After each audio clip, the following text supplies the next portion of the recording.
Hi guys, welcome back to my channel. Today I want to talk about my takeaways from episode 7 of Life After Lockup with Gypsy Rose. And I think in this episode there was a big ol' shift in Gypsy. I feel a shift in myself. So this episode starts with Gypsy showing her dad and Kristy the text that Ryan sent. Everybody was talking about this text. It was like, I could really give two flying fucks about, I could really give a shit about your one on one time with your dad. I just want to love on my wife. Haha, at the end. And then she was like, baby, stop being selfish. That's how she responded. And then she goes and she shows her dad and Kristy this message. And in my opinion, I really don't think Ryan meant that in that way. I don't think he meant that he really didn't care about their one-on-one time. I think he was just saying, I miss you, which he didn't have to send the text message like that. He could have worded it differently, obviously.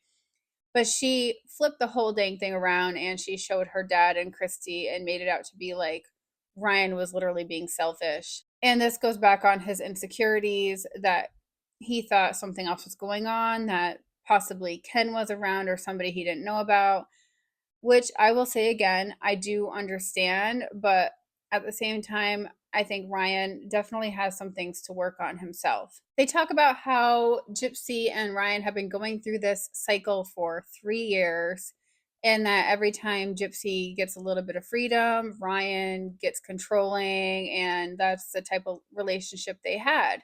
But I mean, what do you expect from getting married to somebody in prison and then getting out and trying to navigate all of these new things? Honestly, Gypsy didn't even give it a chance. After Gypsy's weekend away, she goes home and Ryan buys her flowers. Gypsy says everything's fine, and then Ryan says things are great. So, two different takes on what they're both feeling when she gets back home. Then we have the call with Gypsy's parole officer, and he tells her that she has to remove the accountability post that she had posted where she talked about her co-defendant.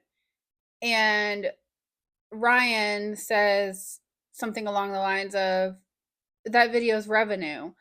And I think people have twisted this to make it seem like Ryan only cares about money. But I think what he was trying to get at is that Gypsy didn't have a job, which she needs a job according to her parole stipulations. And so anything she was doing on social media that was making money could have been counted as revenue or a job. So I think that's what he meant by that statement. And I think people have kind of twisted that to make it seem like, oh, this man's only out for money. So Gypsy herself gets really upset about this comment. And she's like, oh, if you only care about the money. And Ryan runs after to the rescue and tries to comfort her. She even asks Ryan if he would put a price on her freedom, which I thought that was really messed up. Then they go out to dinner at this Japanese restaurant, and Ryan asks Gypsy if she still wants to remarry him. And Gypsy says, can we not do this on camera? She only responded like this because she knew the answer was no. So she didn't want to look like the bad guy in this scene. But any other time when she whipped out her phone and recorded Ryan and told Mia about their private life, that was all okay, right? So whatever gets on camera, I guess, is up to Gypsy at the end of the day. Guys, this whole dinner, like, you could cut the tension with a knife. Gypsy was very standoffish, very quiet, not saying much, and then she comes out with an excuse like, oh, she's just in a mood.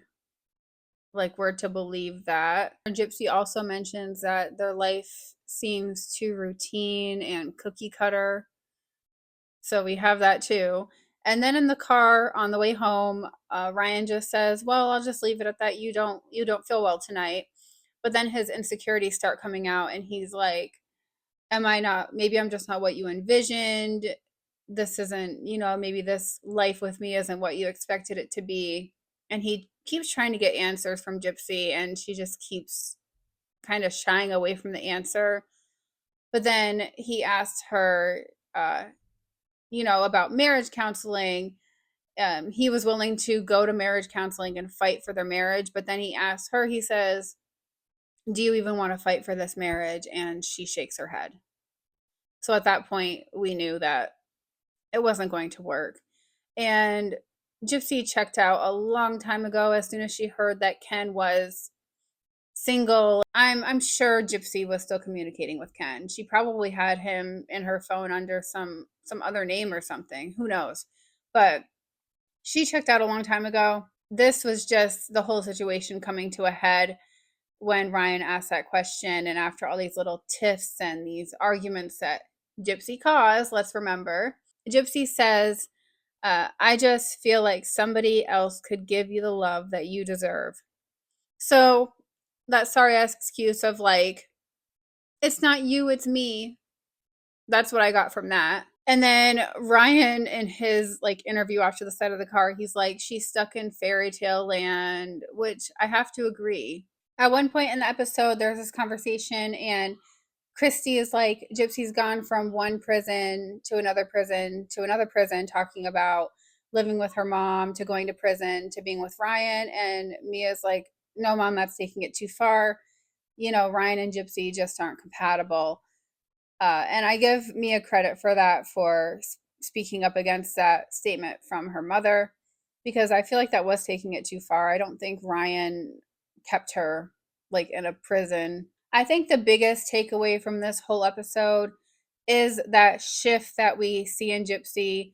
You just see the whole change in her and Ryan's relationship, and that she literally wanted nothing to do with him. Everything he did annoyed her and just triggered her. And then we really see Kristy's nose in all of their business, so much so that she's the one that goes to the apartment with Gypsy when Ryan is gone, and they pack up Gypsy's stuff that she wants to take with her, all except for that jersey that has Anderson on the back. And they do this all while Ryan's gone, no explanation, and she dips like she's out of Dodge. And poor Pixie, that dog just stole my heart. Like the way that she's happy to see Gypsy, but Gypsy's like leaving, and you know, Kristy had to say something like, "Oh, poor Pixie," but she didn't give a shit. Anyway, Gypsy says she's not going to say she's getting a divorce, but she can't get her mind right living in the environment she's in with Ryan. So that's a load of bullshit. She was already checked out of the relationship, and she knew what her plans were. She knew that she had this whole thing planned out and that she was on her way to get back with Kenny Boy. So, yeah, that's all I want to say about episode 7. Let me know what you guys think in the comments below, and I'll be back with another video very soon. Thank you so much for watching. Bye.